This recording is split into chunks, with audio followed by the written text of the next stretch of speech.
Pagi, Pak. Pagi, Assalamualaikum warahmatullahi wabarakatuh. Waalaikumsalam, Pak.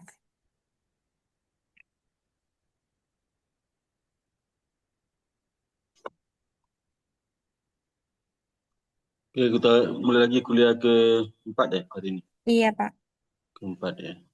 Bentar. Kita foto dulu ya. Sebentar. Oke, kita foto dulu. Oke, setting ya.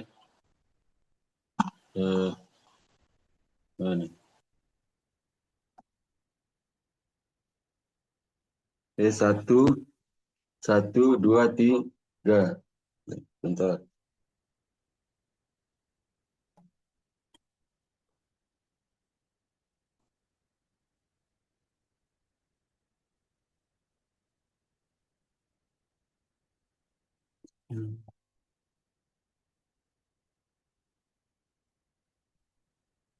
Itu optionnya udah bisa di anu ya, apa di apa di bentar ya. Disiakat, Pak. Iya, Lihat. bentar.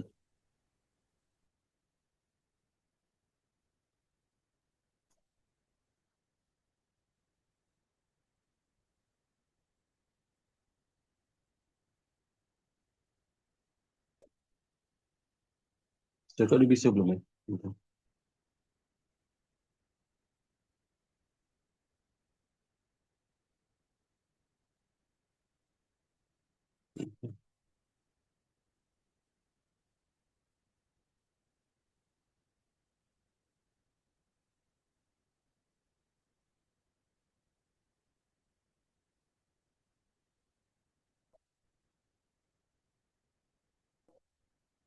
Oh ya, nggak bisa kayaknya. Karena belum belum bayar itu. Iya, Pak. Belum bisa, Pak. Bisa kayaknya. Mana sih? Cakap.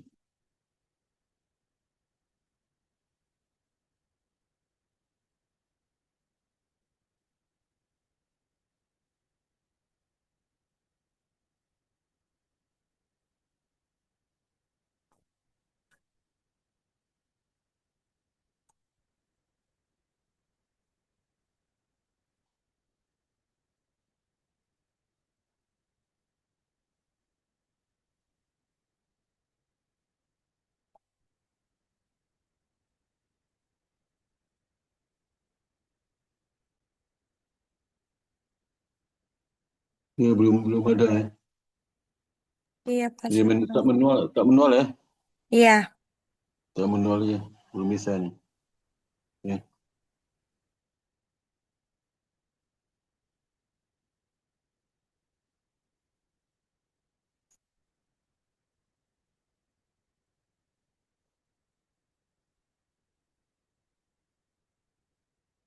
Ya, sekarang kita masuk ke apa lembaga penjaminan ya.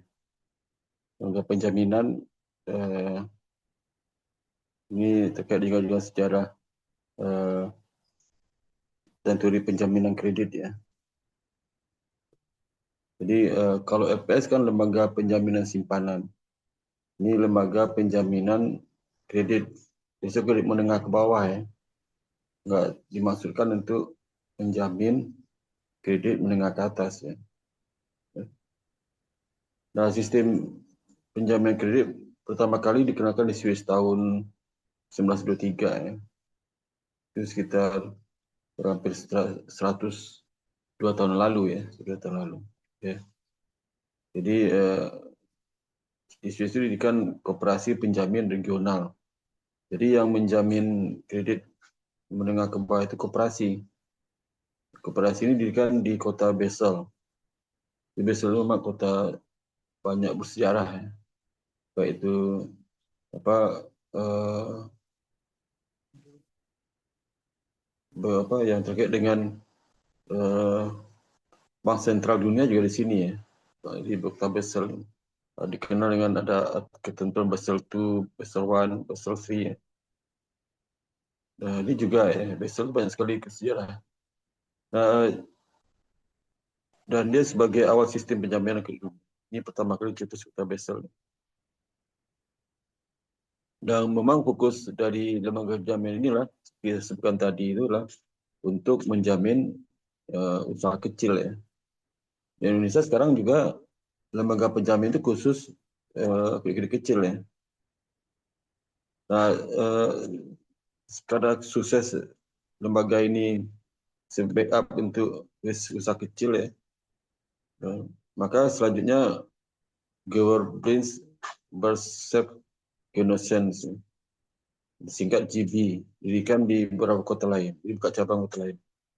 Tahun 1936 di kota Burns, didirikan Scale, Urban and Robinson, yang merupakan gabungan dari beberapa GP. Ya. Kemudian tahun 1949 pemerintah federal memperkenalkan lembaga asuransi penjaminan bernama Foundation for Industry Burns Arbeit atau BIGA yang berada di bawah pengawasan Kementerian Urusan Ekonomi. Itu masih di Swiss, ya. Lalu beberapa negara maju tercatat juga menjalankan sistem setelah Jerman, Amerika Serikat, Australia, Prancis, Italia, Belanda, Inggris, Belgia, Spanyol, dan Kanada.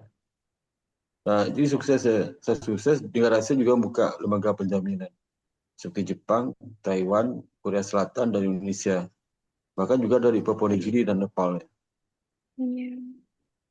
Kalau Indonesia dulu lembaga penjaminan ini dimulai tahun 1970 yang ditandai dengan berdirinya Lembaga Jaminan Kredit Koperasi LJKK. Sama seperti Swiss, Israel untuk lembaga koperasi yang menjamin kredit usaha kecil, ya. LJKK ini merupakan cikal bakal dari perusahaan penjaminan terbesar Indonesia, yaitu Jamkrindo. Jamkrindo dulu dimiliki oleh salah satunya pemegang saham Bank Indonesia, saham pemerintah Indonesia. Jamkrindo, dia kalau salah tempatnya itu ada di Kemayoran, Klaten, ya. Nah, pada perkembangannya Desember 2015 terdapat 21 perusahaan penjaminan di Indonesia, ya. 21 penjaminan kredit, ya. Yang satu BUMN, Perum Jampindo ini. Dua perusahaan penjaminan kredit swasta, itu PT Penjaminan Kredit Pengusaha Indonesia dan atau PT PKPI dan PT UAF Jaminan Kredit. Dan 16 perusahaan penjaminan kredit daerah Jamkrinda. Jadi di samping Jamkrindo yang secara nasional dimiliki oleh Bank Indonesia, sama pemerintah Indonesia ada di Kemayoran. Juga masing-masing daerah itu juga membuka penjaminan kredit daerah nama Jamkrida. 16 perusahaan, berarti 16 provinsi. Gitu. Tapi mereka tidak berhubungan, ya, karena kepemilikannya oleh Pemda setempat. Ya. Kemudian 2 perusahaan penjaminan syariah, PT Jamkrinda Syariah dan PT Askrindo Syariah. Ya. Kalau Askrindo kan asuransi kredit Indonesia, Jamkrindo Jaminan Kredit Indonesia. Ini gedung bersebelahan ini, Askrindo sama Jamkrindo ini di Kemayoran. Nah, secara teori, penjaminan kredit pada dasarnya adalah suatu kegiatan pemberian jaminan kepada pihak kreditur atas kredit atau pembiayaan atau fasilitas lain yang disalurkan kepada debitur akibat tidak dipenuhinya syarat agunan sebagaimana ditetapkan oleh kreditur. Kreditur itu kalau ngasih kredit kan ada jaminan, semua kredit diberikan ada jaminan. Nah, untuk kredit usaha kecil, KUK itu kan mereka nggak punya jaminan. Jaminan barang atau jaminan barang tidak bergerak seperti bangunan tanah, juga barang bergerak seperti kendaraan. mesin mereka nggak punya. Nah, bagaimana cara bank untuk mau kasih kredit? Ada lembaga menjamin kredit mereka itu. Baru bank mau kasih kredit. Lembaga ini menjamin kalau seandainya suatu saat eh, kreditur yang dapat fasilitas KUK ini tidak mampu membayar, maka yang barulah lembaga penjaminan itu membayar. Ya. Yang bayar ke bank. Jadi bank itu aman. Ya. Sehingga bank mau memberikan kredit kepada pengusaha kecil, ya, usaha mikro, usaha kecil KUK dengan jaminan dari lembaga penjaminan kredit ini. Jadi perjanjian perjaminan lazimnya dikonstruksi sebagai perjanjian yang sifatnya aksesuer. Ya. Aksesuer itu apa? Itu satu perjanjian yang dikaitkan dengan pinjam pokok. Ya. Jadi misalnya dalam uh, penjaminan kredit itu ada lembaga penjaminan ber, menjamin, ya, bahasa apabila kredit ini, ya, kredit ini berdasarkan persetujuan kredit nomor berapa ya, itu pinjam pokoknya dibebaskan pinjam pokok, ya. Maka dia akan melakukan pembayaran apabila debiturnya prestasi. Prestasi itu dia tidak memenuhi kewajiban, terutama pada saat pokok dan bunga jatuh tempo. Dan jamin. Nah, perjanjian penjaminan itu memiliki karakteristik pertama adanya tergantung pada pinjam pokok. Jadi dalam penjaminan kredit itu ada di referensi lah pinjam pokoknya, pinjam pokok apa, pinjam kredit nomor berapa, tanggal berapa, dan tentang apa gitu. Ya. Kemudian kedua, hapusnya tergantung pada pinjam pokok. Jika apabila pinjam pokok jatuh tempo, ya, maka si debitur wajib membayar. Dan apabila tidak mampu, maka dibayar oleh lembaga penjamin. Saat itu pinjam pokoknya langsung hapus, ya. Kalau dibayar oleh lembaga penjaminan, pokoknya hapus. Jika perjanjian pokok batal, maka perjanjian penjamin juga batal. Jadi kalau misalnya disetujui dengan kredit 100 juta, 100 juta, panjang waktu 3 tahun, ya, 3 tahun. Nah, setelah dipenuhi syarat penarikannya, ternyata si debitur itu membatalkan. Dibatalkan dari sisi debitur, lalu dibatalkan karena tidak memenuhi syarat. Tidak bisa memenuhi syarat pencairan kredit. Dalam waktu tertentu kan bisa memenuhi, maka batal kan. Nah, apabila batal, maka perjanjian dalam penjaminan kredit itu juga ikut batal otomatis. Karena kan Batal. yang pokoknya batal kan. Dia ikut beralih dengan beralihnya pinjam pokok. Nah, dalam sebuah kegiatan pinjaman kredit terdapat 3 pihak yang terlibat dalam perjanjian tersebut, ya, yang tanggung jawab dalam fungsi masing-masing. Pihak itu seperti misalnya penjamin, ya, lembaga penjaminan, yang kedua debitur, penerima jaminan, yang ketiga adalah terjamin. Terjamin itu bank yang memberikan kredit kepada uh, penerima jaminan, kepada debitur, ya. Nah, itu kalau penjamin kan perorangan, bisa juga perorangan, bisa juga lembaga, ya. Lembaga seperti lembaga pinjaman kredit jam kerindo itu contohnya. Kalau perorangan bisa jadi individu, ya. Memberikan jaminan, memberikan jasa penjaminan bagi kredit atau pembiayaan dan bertanggung jawab untuk memberikan ganti rugi kepada penerima jaminan, kepada bank atau lembaga keuangan atau individu yang ngasih pinjaman kepada penerima pinjaman, ya. Akibat gagal, debiturnya gagal melakukan apa gagal dalam memenuhi kewajiban yang pokok dan bunga, ya. Sehingga terjamin dalam hal memenuhi kewajibannya sebagaimana diperjanjikan dalam perjanjian kredit pembiayaan. Jadi sehingga terjamin itu di lembaga pembiayaan yang ngasih pinjaman itu akan memperoleh penerimaan dari lembaga penjaminan. Penerima jaminan adalah kreditor, pihak yang menerima fasilitas kredit itu, ya. Jadi bukan bank yang memberikan fasilitas kredit atau pembiayaan kepada debitur atau terjamin, baik kredit uang maupun bukan uang atau kredit konsumsi, kredit barang, ya. Saat terjamin lah lembaga yang memberikan pinjaman itu kepada debitur, ya.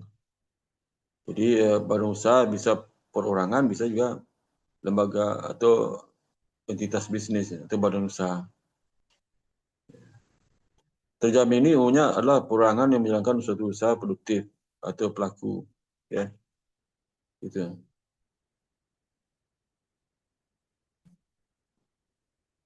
Jadi khusus penerima jaminan itulah lembaga keuangan atau bank, sedangkan terjaminlah apa debitur ya, debitur. Terjamin itu debitur, sedangkan penerima jaminan itu bank kalau kreditur ya, bank. Jadi bank terima jaminan bahwasanya kredit yang akan diberikan kepada terjamin perusahaan atau perorangan itu eh, akan dibayar oleh pihak ketiga, dalam hal ini penjamin apabila si penerima jaminan wan prestasi, pihak terjamin wan prestasi. Jadi penjamin, penerima jaminan dan terjamin. Ya. Penjamin itulah lembaga yang menjamin piutang kreditnya itu, sedang penerima jaminan adalah lembaga memberikan kredit, dan terjaminlah orang berutang ya. Dalam satu teori Alvaro 2001 terdapat beberapa jenis skema penjaminan kreditnya. Pertama adalah direct model atau indirect model. Model langsung dan model tidak langsung. Pola hubungan antara penyedia dana kredit dan pihak penjamin. Maka jenis penjamin kredit dibedakan menjadi penjamin langsung dan yang tidak langsung. Gitu ya.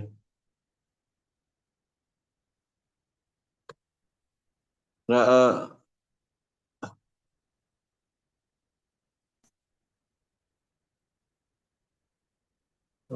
bunyi apa? Nah, dalam direct model penjaminan diberikan oleh penjamin kepada debitur. Ya. Okay.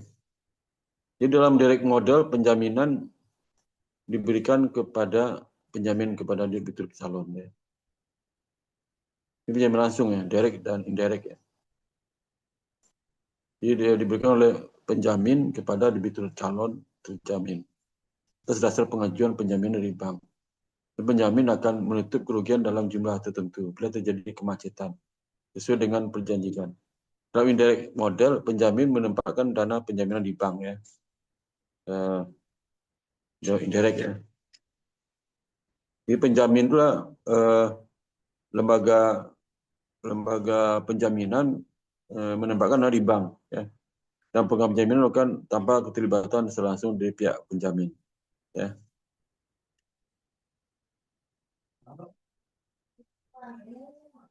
Jadi bedanya itu. Jadi kalau dia itu dalam direct model penjaminan diberikan oleh penjamin kepada debitur ya. Jadi nggak ada hubungan dengan bank. Kalau yang indirect ya,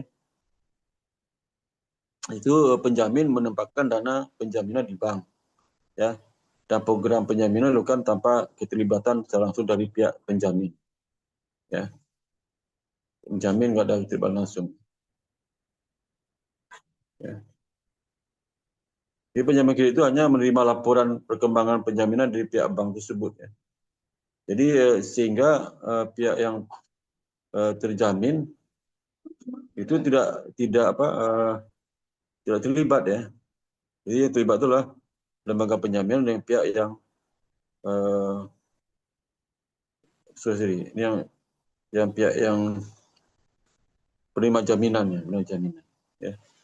Jadi kalau tidak langsung ya. Kalau langsung itu lembaga penjaminan langsung berikan jaminan kepada debitur ya, debitur ya. Itu langsung ya. Kalau langsung itu hubungan antara bank dengan lembaga penjaminan itu tidak langsung ya. Ya. Ini contoh, saya minjam dana kepada BRI, misalnya BRI, punya uang 100 juta. Oleh BRI, dia ujung permohonan ke lembaga penjaminan supaya bisa menjamin kredit debitur ini tanpa pengetahuan debitur ya. Nah begitu oke, maka lembaga penjaminan itu menaruh uang di bank sebagai jaminannya. Nah, itu tidak langsung ya. Kalau langsung itulah debitur minjam uang ke bank. Oleh bank minta mana jaminannya. Maka debitur langsung berhubungan dengan lembaga penjaminan. Penjaminan itu kirim surat keterangan ke debitur, tolong kamu kasih ke bank. Ini saya menjamin. Nah, itu metode direct. Ya. Itu ya, jadi Satori dua jenis skema penjaminan, direct model dan indirect model. Ya. Dan jenis kedua lah, skema penjaminan itu bisa individual model dan portfolio model. Bila dilihat dari cara penjaminan kredit oleh pihak penjamin. Maka jenis penjaminan dibedakan jadi dua model, individual dan model portfolio. Kalau penjaminan individual itu merupakan penjaminan yang diberikan kepada pengusaha calon terjamin secara individu ya. Jadi lembaga penjaminan itu memberikan jaminan surat keterangan jaminan kepada debitur individu, di mana kredit yang diajukan kepada bank dijamin oleh penjamin setelah memperoleh persetujuan kredit dari bank tersebut. Jadi persetujuan kredit di bank, maka lembaga penjaminan memastikan surat dia menjamin kredit tersebut kepada debitur, bukan kepada bank ya. Jadi secara individual ya. Dalam ini calon terjamin harus membayar fee. Jadi membayar fee kepada lembaga penjaminan ya, bukan dari kepada bank ya. Dalam model portofolio, penjamin tidak memberikan jaminan kredit secara individual, melainkan secara otomatis diberikan untuk kredit yang dilakukan oleh bank sepanjang memenuhi kriteria oleh kedua belah pihak. Dalam ini penjamin kredit diberikan pada sebuah portofolio di mana keuntungan dari model ini adalah kerugian maksimal dari portofolio dapat diperkirakan sebelumnya. Ini individu karena portofolio ya. Nah, yang ketiga, jenis ketiga lah funded model dan unfunded model. Ya. Ini dasarnya berdasarkan sumber dana. Sumber dana nanti jenis penjaminan itu funded sama unfunded. Kalau funded itulah model penjaminan di mana dana penjaminan tidak berasal dari pemerintah, namun berasal dari bank sentral atau perbankan. Ya, kalau funded model. Itu sumber dana bersama antara perbankan dan non perbankan. Jelas bukan tidak berasal dari bank sentral ataupun perbankan. Itu sumber dana bersama antara perbankan dan non perbankan. Dalam hal unfunded, ya,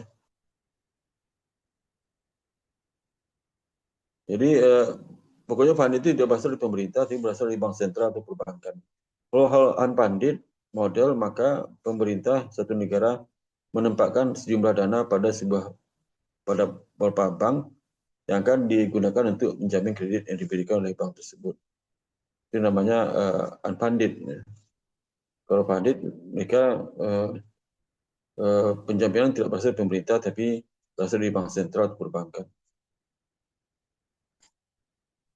Kalau yang unfunded itu, mereka tempatkan dana di bank pemerintah, itu digunakan sebagai penjamin kredit diberikan oleh bank tersebut. Apabila terjadi kemacetan, maka bank tersebut akan ikut menanggung risiko kredit maksud, di mana umumnya sebesar maksimal 25% dari batasan kredit. Sisanya ditanggung oleh dari perbankan itu. Kemudian yang keempat berdasarkan kelompok pengusaha yang akan dijamin. Jadi open model dan target model. Jenis penjaminan open model bila penjaminan diberikan kepada kelompok calon jamin tertentu tanpa dikenakan persyaratan tambahan. Sedangkan dalam close model itu maka terhadap kelompok tersebut calon terjamin dikenakan persyaratan tertentu sebagai persyaratan tambahan. Itu close model. Jadi bedanya apakah kelompok yang diberikan jaminan kredit itu apakah dikenakan persyaratan tambahan atau tidak, itu beda. Kemudian jenis dari penjaminan itu dari sisi berdasarkan waktu penerbitan penjaminan. Itu ada ex ante model dan ex post model. Kalau ex ante model itu calon terjamin akan mengajukan permohonan penjaminan terlebih dahulu kepada pihak penjamin. Baru dia mengajukan kredit ke bank. Jadi sebelum dia mengajukan kredit, dia mengajukan ke lembaga penjamin kredit untuk agar kreditnya yang akan dimohon kepada bank bisa dijamin. Akan digunakannya sesuai syarat dalam pengajuan kredit itu.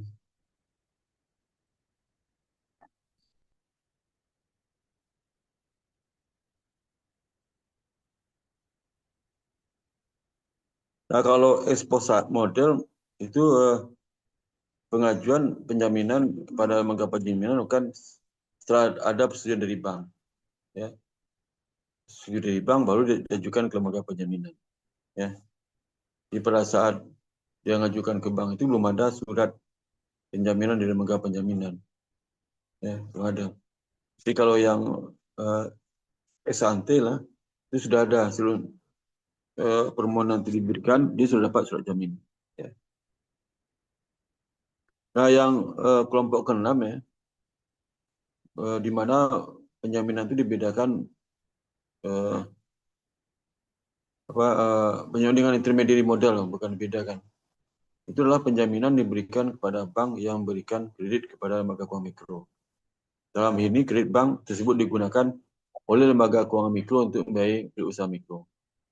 Jadi intermediary model itulah di mana lembaga penjaminan memberikan jaminan kredit yang diberikan ke lembaga keuangan mikro. Jadi bank memberikan pinjaman ke lembaga keuangan mikro. Itu sering terjadi ya. Nah, kredit diberikan lembaga keuangan mikro itu dijamin lembaga penjaminan. Tadi kita bicara bukan lembaga yang itu, tapi langsung individunya atau lembaga keuangan mikro dan kepada debitur ya. Gitu. Ini enggak antara bank dengan lembaga keuangan mikro yang akan diberikan pinjaman oleh bank. Ya, nah, itu dijamin oleh lembaga penjaminan, namanya intermediary model. Jadi apa peran penting perusahaan penjaminan? Perannya adalah bisa mengangkat, menumbuhkan ya,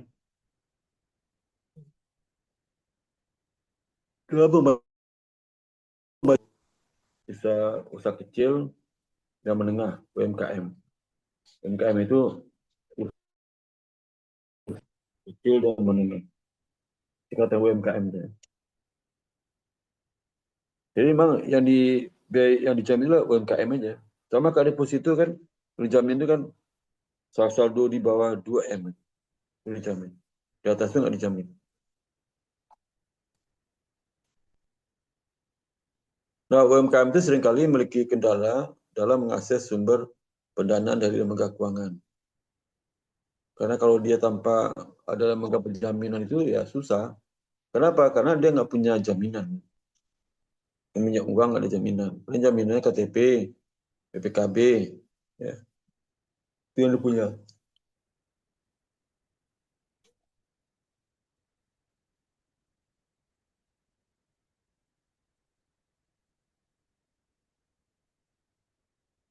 Nah, sehingga kendala-kendala dia tidak memiliki jaminan itu, ya,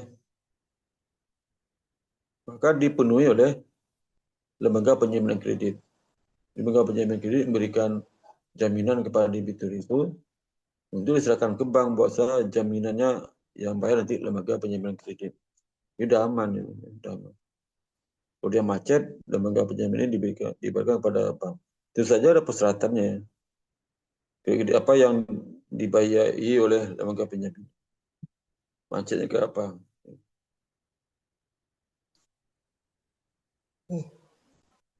Kalau di awal ada indikasi dengan suku bayar diberikan kredit oleh bank, maka itu batal itu. Kalau penjaminan bisa nggak mau bayar kredit macet itu. Atau kredit macet karena apa tindakan-tindakan yang tidak bermoral dari petugas bank. Saya minta duit, dan juga tidak memantau, tidak monitor, membiarkan itu pasti nggak diganti oleh lembaga penjaminan.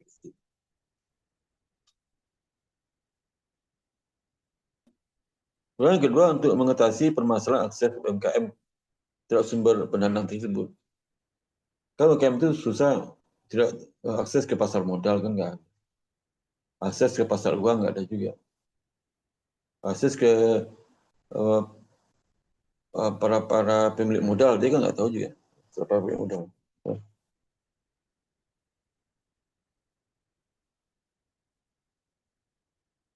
Sehingga peran dari perusahaan penjaminan untuk bisa menjembatani alternatif PMBN itu diperlukan untuk penyertaan hasil UMKM ke perbankan. UMKM bisa ke perbankan karena akses nggak ada, ke pasar uang nggak ada, pasar modal juga nggak ada. Kalau perbankan minta jaminan ya. Maka itu Job Credo itu banyak peran penting ya.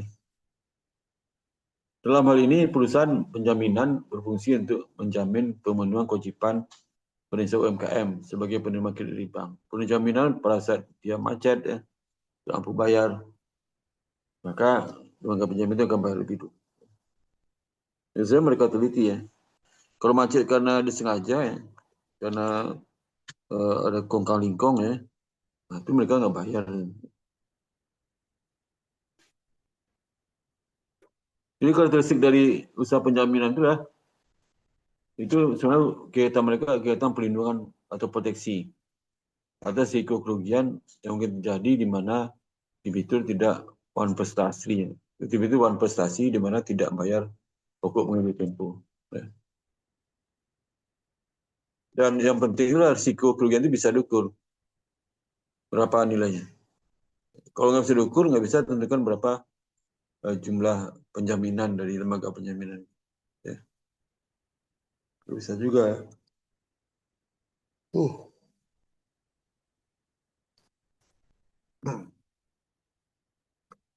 Jadi risiko itu harus bisa diukur lah, untuk menentukan berapa proteksi yang akan digunakan untuk melindungi debitur itu. Menurut saya seperti yang disebutkan sebelumnya, ada 3 pihak kan yang terlibat dalam penjaminan, itu penjamin, penerima jaminan, dan penjamin.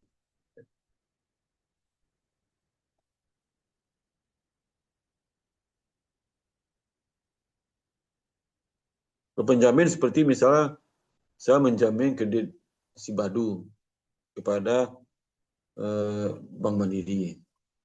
Bank Mandiri menjamin kredit Bank Mandiri, saya jamin. Ya, itu bilang proteksi ya. Itu penerima jaminan ya. Nah, jaminan siapa? Perusahaan kecil yang saya jamin itu, jaminan siapa? Jaminannya ya lembaga penjaminan ya.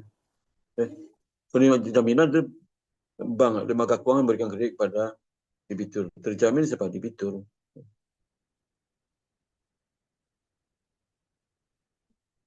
Di dalam skema penjaminan ini, penjamin menanggung pembayaran pembayaran atas kewajiban berinisial dari terjamin kepada penjaminan.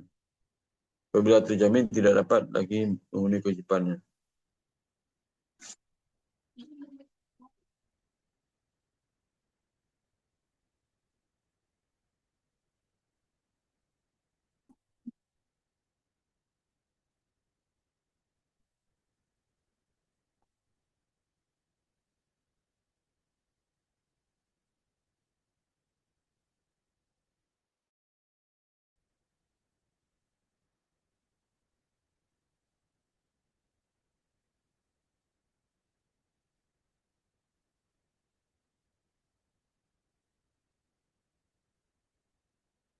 Ini karakteristik sederhana mekanisme penjaminan kredit dapat digambarkan sebagai berikut.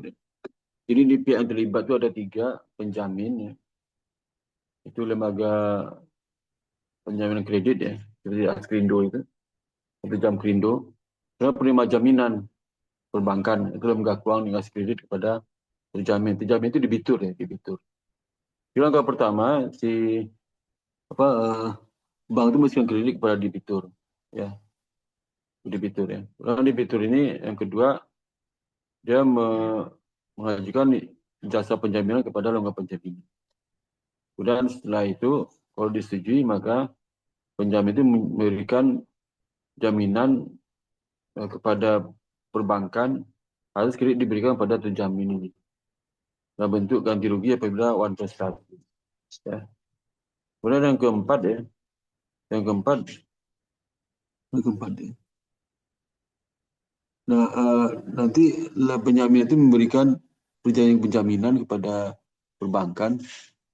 Kemudian kalau seandainya penjamin itu langsung memberikan kepada perbankan, ini penjaminan indirect.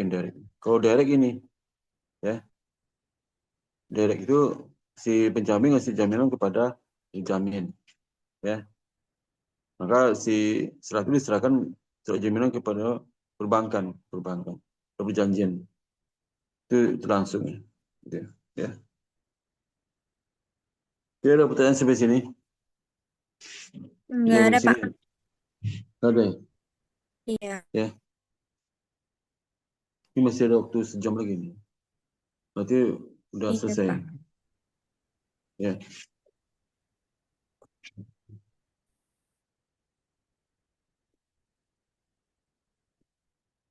Jadi ingat ya, kesimpulannya lembaga penjamin kredit adalah lembaga yang memberikan jaminan kepada perbankan atas kredit diberikan ke debitur.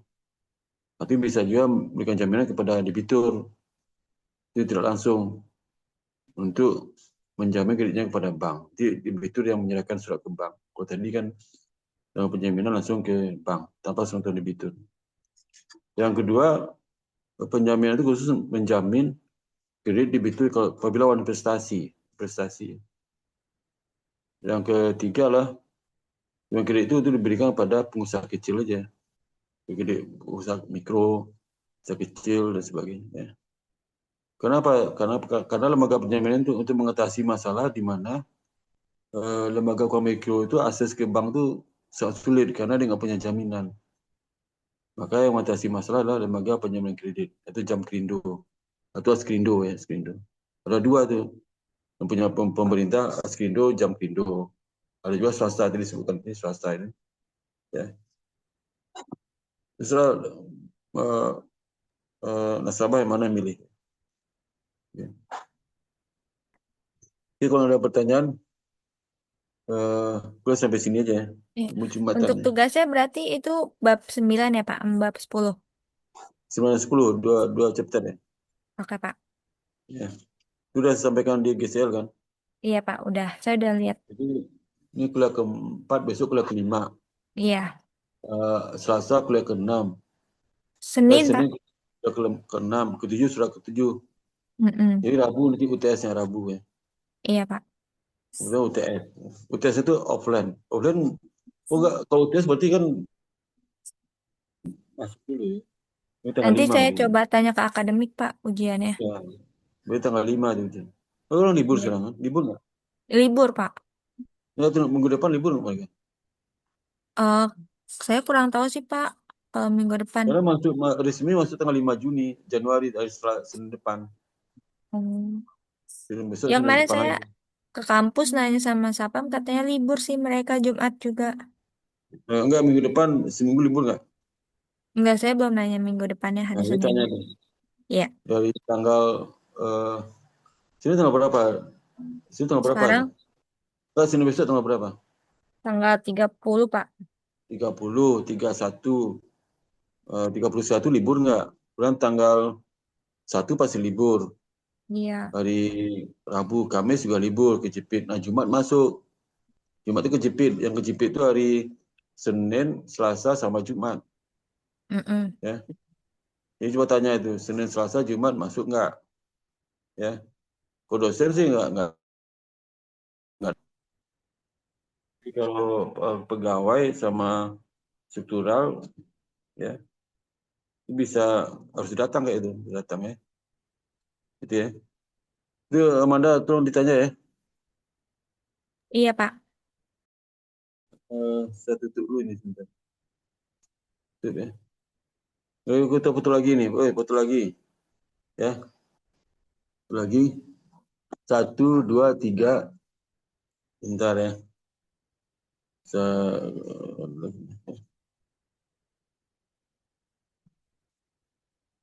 Udah ya, udah masuk ya. Oke, Sama, Pak. sama foto tadi ya, sama. Ya. Iya, sama. Terima kasih banyak. Assalamualaikum warahmatullahi wabarakatuh. Waalaikumsalam. Makasih, Pak. Ya, sampai ketemu besok ya, Sabtu ya. Oke, Pak. Ya, terima kasih.